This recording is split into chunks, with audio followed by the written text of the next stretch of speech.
Welcome to this presentation of the Rotary Club of North Bethesda, Maryland, USA. Our club was established in 1974. We meet every Friday morning at 7:45 a.m., and we often invite guest speakers to give presentations on all kinds of interesting subjects. Please contact us through our website at nbrotary.org.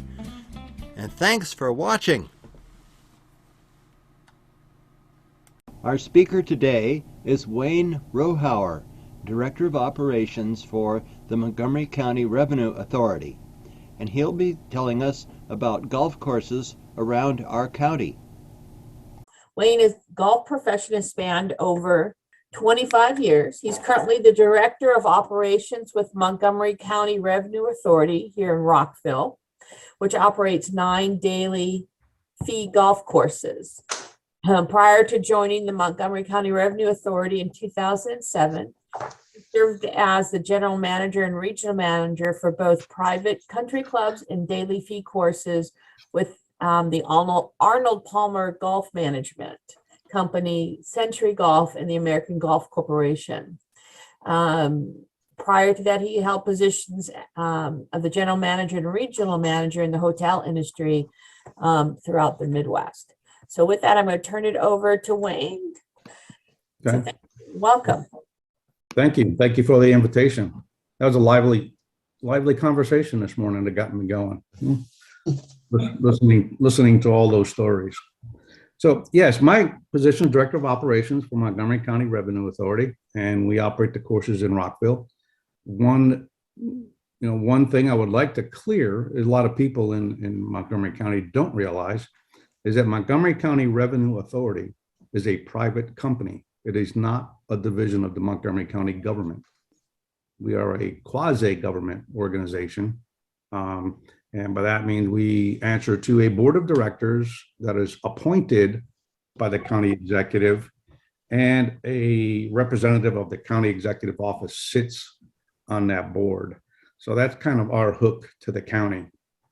What we do on the golf courses is totally funded by the funds that we receive from golf and golf lessons or anything to do with golf. We are also a bond agent, so the county uses us to issue bonds. If the county does not want to do anything with their rating, they come to us and we issue bonds.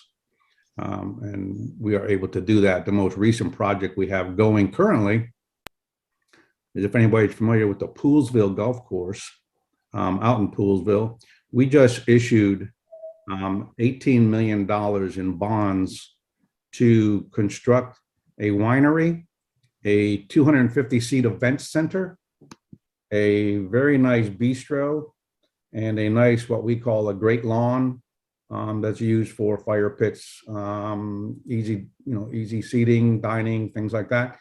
And this whole facility will look straight down the fairway of Poolsville Golf Course. In addition, we're doing a lot with a couple of the colleges locally, particularly University of Maryland has just began a accredited course in viticulture that they will be using our vineyard out there to do research and different things like that, not only in grapes, but process of wine. So we're a little bit expanding outside of our golf realm and bringing a whole different entertainment aspect, if you will, to Montgomery County, and specifically the agricultural area out there in Poolsville. But our main business remains golf. And so I'd be happy to answer any questions that anybody has about our golf operations or what we do in the county. And I have a question. Go ahead. About Sligo Creek. I mean, I've been there a few times. I like it. It's a small course at 9 holes. I mean, it's been sort of been rumored to be that they're going to close it or not. What's the plans for Sligo Creek? Sligo Creek will continue as a 9-hole course as it is. That particular golf course is a management contract for us. whereas two of the other golf courses, well, four golf courses are owned by the county, but we have a long-term lease on them.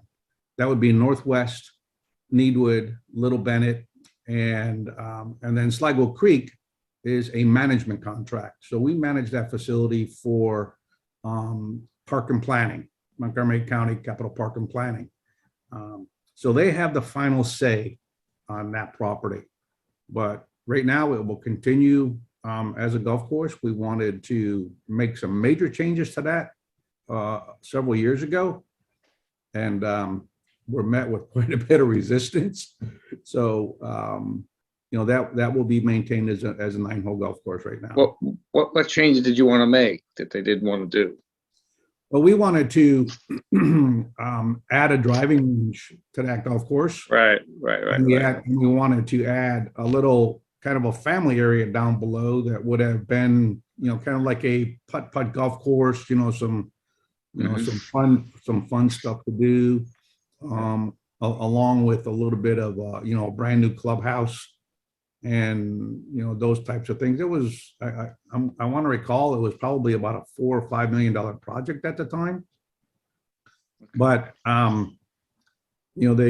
community right there was very opposed to it, so we kind of backed away from it, and it will continue to operate as a 9-hole golf course. By the way, if you're taking advantage of the concerts that they do down there every Friday night in the summertime, you might want to check that out this summer. Could I ask what kind of grapes would they be growing in the vineyards? Right now, we have a 1/4 acre of Chardonnay grapes in the ground. We have Chambord. The Chardonnay grapes were put in the ground 3 years ago. So this past August was our first harvest. So we are currently getting those turned into wine. The University of Maryland is doing that for us. And then the Chambord grapes are currently in the ground. So that would be about 2 years from now, before they are ready to harvest. So I have a question. How many total number of golf clubs are in county? The second, what's the role of the Montgomery County government? Because all these clubs are privately owned or privately managed. What is the role of the Montgomery County in terms of the management of these golf clubs? Montgomery County government has no role whatsoever in the management of the golf courses. Okay. And how many clubs are there in the Montgomery County? Are the golf clubs? We operate 9, and they're all public golf courses. None of them are private. Okay. Thank you. Which is the most profitable course that you have? The most profitable would probably be Northwest.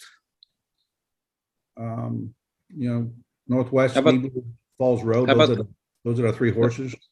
Right. Which is the busiest one? I imagine is Falls. Used to be, but now it's Northwest. Oh. Yeah. The pandemic was, if there's ever a silver lining for anything like that, golf is one of the industries that the pandemic was good to, I guess, because we have seen a tremendous increase in people playing golf. And, we can track last year in 2021 that we accepted about 5,000 brand new golfers to our system, because we're able to track those types of things. And we found out that, we had 5,000 people join us in 2021 that have never played golf with us before. Wow. I had a question.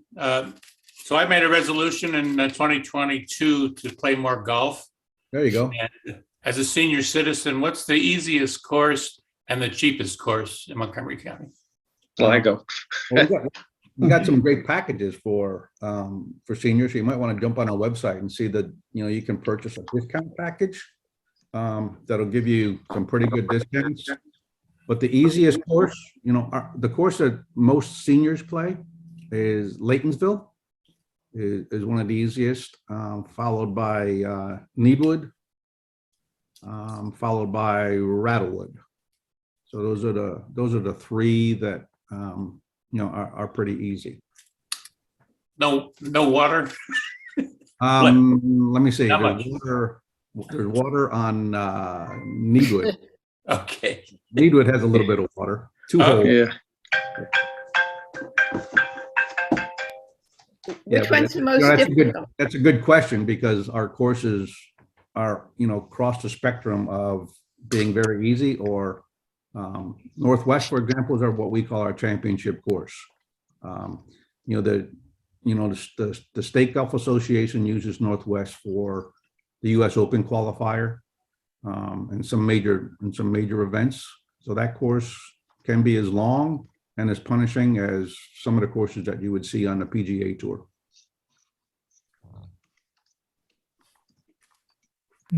What is the website? Can you tell us the name? Yep, it's mcggolf.com. mcggolf.com. Do all the golf courses charge the same money? And what are the inflationary pressures on golf courses? Right now, the inflationary price, anything that we use to treat the golf course, all of our fertilizers, things like that, have gone crazy price-wise. Equipment, most of the heavy equipment that we use has gone up anywhere from 10 to 20%. And right now, if we ordered a piece of equipment, they would say, here's the price, and your price might change by the time it gets dropped off in your driveway. So, and the availability has gone from, probably ordering it today and getting it in 60 days to ordering it today and getting it in 4 to 6 months.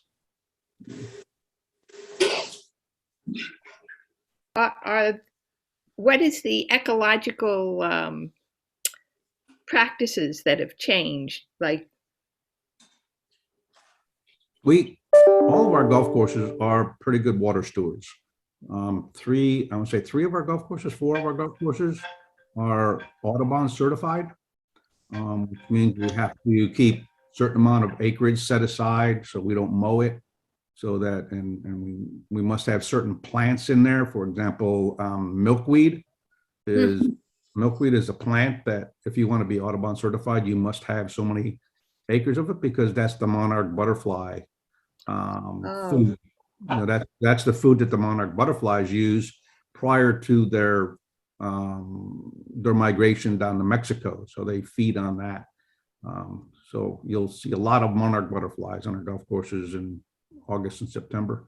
But yeah, most of the chemicals, most of the treatments we use for the most part are have some type of an organic base to it. But we use, we probably use less water per acre than your house.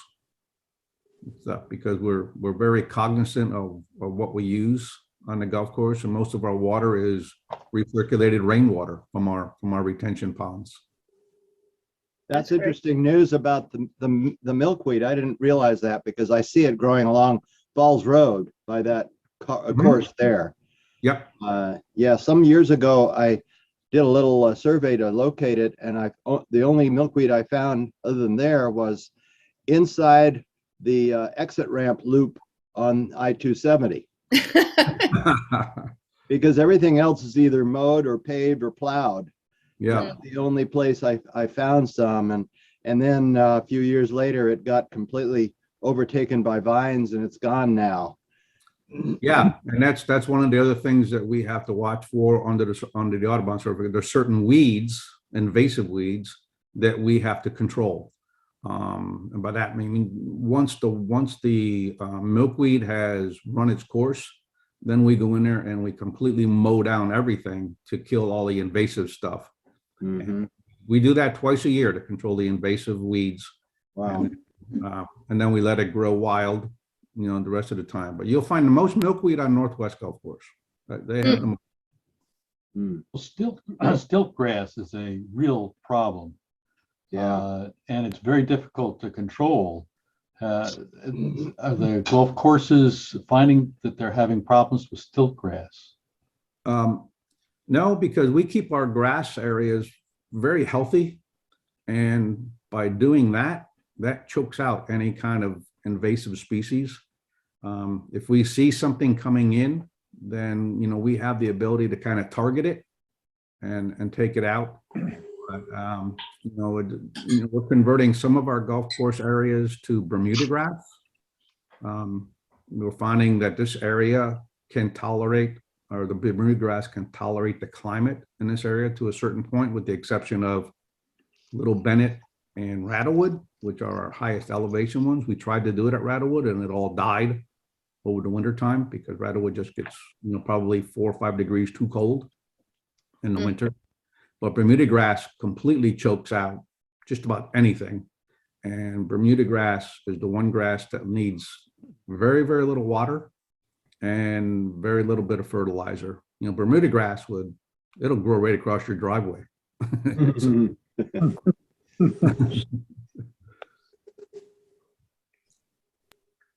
Do you have any relationships with the Montgomery County Public Schools? Oh, sure. We do about, their golf program is pretty robust. And in the fall, usually, I think in the middle of August, they start. So we give, every school team a number of tee times during the week. So we probably give them, I'm going to say maybe 12 to 1,500 tee times. Which amounts to, from a revenue standpoint, that amounts to about $35,000 that we give to the teams. Yeah, absolutely. And then we also have a buying program that they can take part in, whereas they can buy equipment and golf balls and things like that through us and basically get the manufacturer discounts. Would you be interested in joining our club? I've got an $18 million project going on in Poolsville. These days, I don't have much time to do anything. Matter of fact, I have 2 Zoom calls after this one today. Would you be interested in if the membership committee make a presentation whenever the meeting is so that people can join from your club or from your group? In what way is that? Well, we would like to see what we do in terms of the community projects and so on. So would like to attract more members to join our club. Yeah, we would not be able to, put out any, service announcements or things like that or invites, because if we do that for you, guess what? We've got everybody knocking on our door because we've got a database of about, somewhere north of about 60,000 people. Oh my gosh. So there'd be a lot of people that would like to get in on that. And I wonder if we could put Rotary logo sign in the golf on the golf course clubs somewhere. I hate to keep saying no, but that's a no. Do you have some training courses for people who have never golfed? Yes. Uh-huh. If you go on our website, MCG Golf, you'll see an Academy tab, the Academy. If you click on the Academy, you won't see too much there right now because we have not populated those lesson programs for this year. We have everything for people that have never picked up a golf club before, all the way up to people who shoot 72 and they want to shoot 70. I picked up a golf course, a club when I was 10, and then I put it down. Yep. Yeah. We call it the forever sport. I heard Bob talking about forever, chemicals. We call it the forever sport because once you pick it up, my 6-year-old granddaughter just started playing. And it's a forever sport. You can play it. We actually have a group of gentlemen that play at Northwest Golf Course, and the youngest, there's a group of 3, I think 3 or 4, and the youngest one is 91. So it's a forever sport. That's probably David. Eh? Yeah, that's our guy, Dave Fitzpatrick. And he's shooting his age. Yeah. Walking is the best exercise, right? Yeah, absolutely. Absolutely. Mhm. Yeah, and we make it easy for everybody. Golf is changing. Golf has gone from the guy who wants to go out and you got to be quiet and you got to do this and you got to play by this rule. The rule of golf or the game of golf has got a rule book that's probably about 2 inches thick, and it's just mind numbing. So now people are just coming out, and the new thing is some of our golf courts, or most of our golf carts, have USB plugs. So they're plugging their phones in, they're plugging their speakers in. They're listening to music as they go around the golf course. They're having fun. They're drinking a couple of beers, and it's a social game these days. They don't play by rules. They just go out and have fun, or make up their own rules and have some fun. And it's refreshing. So it's turning into be a lot of fun. I have a question. It's some of the best walking paths on these golf courses, but people are never allowed on if you don't play golf. Correct. But aren't there times where the golf club is closed and people could walk? The golf course is never closed unless there's snow on the ground. Really, they're open for morning. That's the. Yeah, we're open from sun up to sundown. I didn't know that. They're open now. They're open right now. Today's the first day we've been open since January 2nd. Oh. Yeah.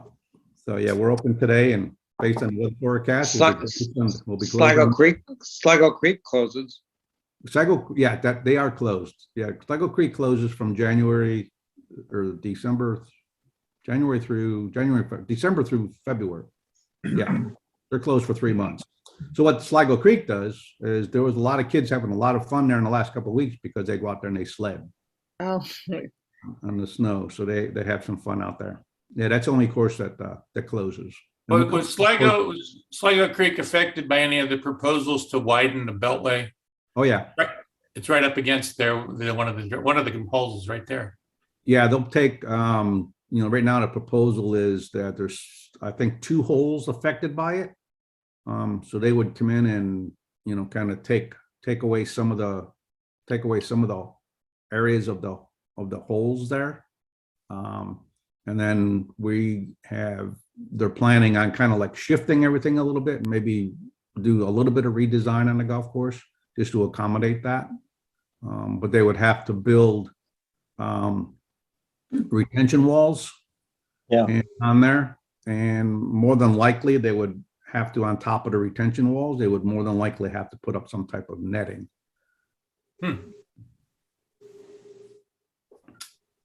Well, I had another question. I used to see there's a golf course in Rockville called Redgate. Is that still active? Is that changed? Redgate? No, Redgate is dormant. Redgate is a golf course that you can now walk because now it's a walking park. It's no longer a golf course. The city of Rockville decided with the last operator in there, that course wasn't making money, and the city did not want to operate it. So they shut it down. It's a beautiful place. It was very difficult. I remember hitting a lot of trees. Yeah, narrow, very narrow. Yeah. So it's a park now. Is it connected to Needwood Park? Is that? I don't. It's very close to. Yeah. Right. Okay. Yeah, I think it's just a walking park at this point. Reasons. Yeah. Yeah, they had operators in there for a couple of years. And then, one of the big things, the problem with at Redgate is that the whole irrigation system is on city water. So pretty expensive to irrigate a golf course when you're using 200,000 gallons of water. So every other day or every 3 days. So. But yeah, and then, part of the, just want to go back to the Poolsville project that we're doing out there, the winery that we're building out there is actually called a crushing facility. So the reason we built that is that a number of small grape growers in the county produce wonderful grapes, but they have no place to to turn them into wine. So what they have to do is they have to take their grapes to Virginia or Pennsylvania or something like that to have them produced. So, our facility will, in essence, be right down the street from a lot of grape growers. So they would bring the grapes to us. We would process them for them, either with our winemaker, or they could bring their winemaker in and produce them and bottle them and send the finished product back out to them without going across state lines to get that done. So, the equipment to produce wines, it's very expensive. So that has opened up an avenue for a number of grape growers now to reduce their expense because they're not having to travel, so far to get their grapes processed. So that's the biggest component of the winery. It's not a winery specifically for us. I think our goal is to only produce about 6,000 cases a year at the most, or 6,000 bottles. I'm sorry, and then the rest of the space we will use strictly for the grape growers in the county. Do they still use people stomping on the grapes to squeeze the wine out? Squeeze the juice out? That could be arranged. Thinking of I Love Lucy. Yeah. I wonder if any of the wines are how they compare to the nearby states. Like Virginia has a lot of wineries now. How are we doing? Maryland wines are coming around. Maryland wines are very good. Some of the grape growers are getting very good at the science of it. So it's they're coming along. I don't know if we would ever catch up to Virginia. I think Virginia, last I heard, was like just north of $1 billion industry, the wine industry. Wow. And as compared to Montgomery County, I think or Maryland. Maryland, I think, is somewhere around 2 to 3 million. So we got a little ways to go. Yeah. But it's fun. It's fun working with the University of Maryland on the process, and some of their viticulture people and some of their scientists. It's been fun. It's gonna be a great relationship. All right, any other questions? Thank you. I know this was Very interesting. very informative. Great. And we appreciate you taking the time this morning, taking some time out of your busy schedule to come talk with us and answer questions. As you can tell, our club, we have a lot of golfers in our club. We have one member in particular who's 91 who still plays golf. That might be the person out there in Northwest. It could very well be. Mhm. Could very well be. He is an avid golfer, and I know over the years has done many golf tournaments for the Good. tour, and taught quite a few people. And with that, our meeting is adjourned, and have a great weekend.